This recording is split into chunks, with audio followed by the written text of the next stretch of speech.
Age ain't nothing but a number, right? Age can make you old and senile. It's my opinion that people should be held accountable for what they do, even if age or any other factor has made them lose a key off of the mental keychain, so to speak. A family member got a little pissed off after I cussed an 80-something-year-old woman out. Now, I cussed her out because she bit my son at a funeral. I don't know if he had a little cake on his mouth. I don't know if he tasted good. She called it a kiss. The teeth marks called it a bite. If she's 80-something years old, she should know better the way I figure it. Once a cousin of mine was mad at me, and so she yelled at my son when he was a little baby.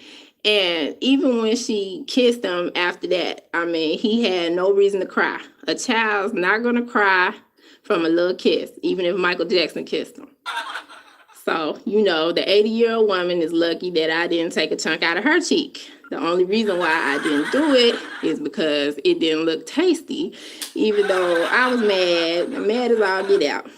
And because I'm supposed to be a Christian. I know revenge isn't right, but it just feels so satisfying. In fact, I'm surprised that Mike Tyson didn't get bit back. Because the way I see it, if you bite my son, well, it wouldn't be wise to leave your son in the same room with me. I might get tempted. It might tempt me.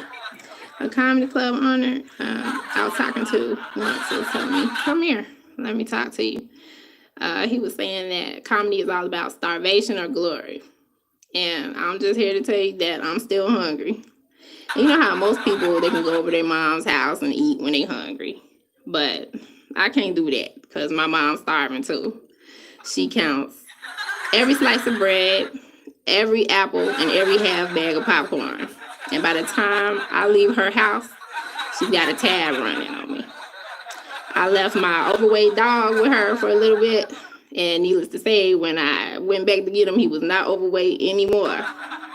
Have y'all heard of the dog that got paralyzed while he was playing outside in Illinois? I don't know how it happened. Maybe they was just like, go fetch over the river and through the woods to grandmother's house, past grandmother's house you go. I mean, how can a dog get paralyzed playing in the yard? I mean, shoot. The dog is okay, though, because I heard a doctor injected the dog's leg with some liquid plastic or something. So it's okay. Can you imagine what kind of society we're headed towards, though?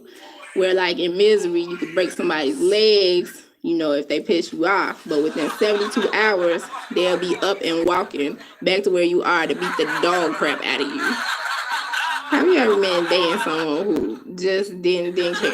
Just didn't care about nothing. Didn't wash their clothes, nothing. I mean, I dated somebody like that.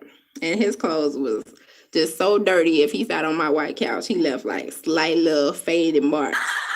And it didn't make no sense because, you know, if a brother can buy green herbs in bulk, he can spare some change to wash his clothes with. Am I right? Ex-boyfriends can be a handful. My other ex had driven through the parking lot, okay, where I lived. And he told me that he noticed that my car had moved. Imagine that. He actually took the time to notice. And he asked me with a slight smile on his face if my car had broken down. And I could tell he was going to laugh. And so, okay, he was going to laugh his butt off.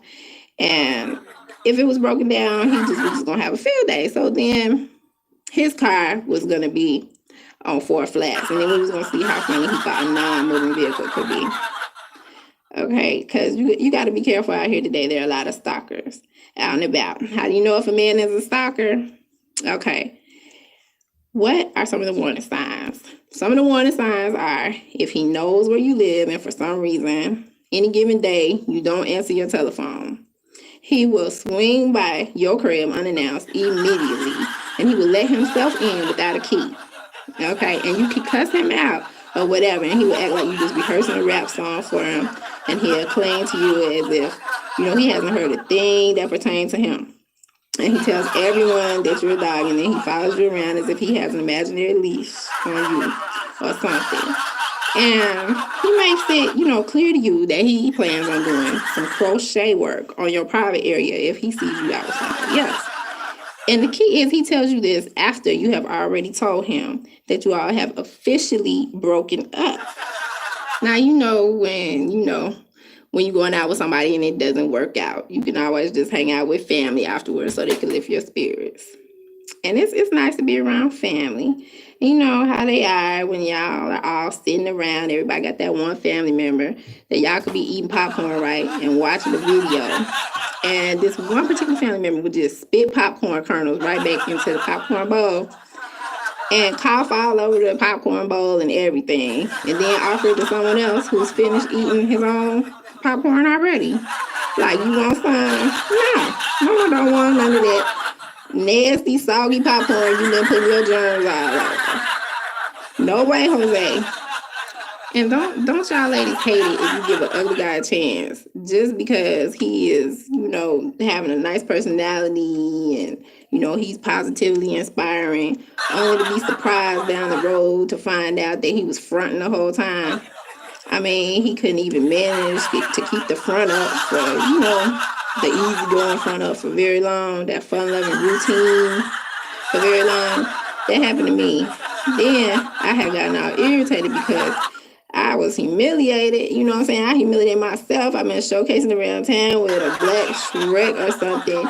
And then he talking about he looked too good for me. And, because my feelings was hurt. I mean, by the end of the relationship, because he was acting like, his ugly bird was looking too good and he wanted to be out there, profiling and whatnot. I mean, it was sad. You know what I mean? It could be pretty evil. And then I don't know why some of us women take men back after they've been abusive towards us. I mean, I know when my ex wanted me back, I was, thinking about all the recurring foot rubs I used to get on a regular basis. But then it hadn't been enough foot rubs to make me forget that he had also tried to choke me to death. Man, one night, but just a little advice. If a man gives you Gucci sunglasses one day after he blacks your eye, don't fall for it. Or if he gives you nice slippers, after he tries to break your ankles so you can't go anywhere, I advise you not to take them back. And if he creates a bed of roses or a garden for you, be on your guard. I'm talking your P's and Q's. Did you see that movie, The Secret Window? Be careful. Some of these crazies out here, some of these men will eat you. So give yourself the luxury of letting those crazy ones know once they're gone, they are history. They are gone for good. That's your best bet. And then do something for yourself. You can go get your hair done. One time I went to the beauty salon, right? Okay.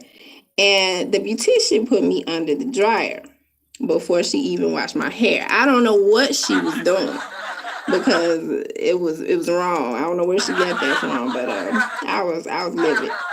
She even left me up in there, and I think she went shopping or something.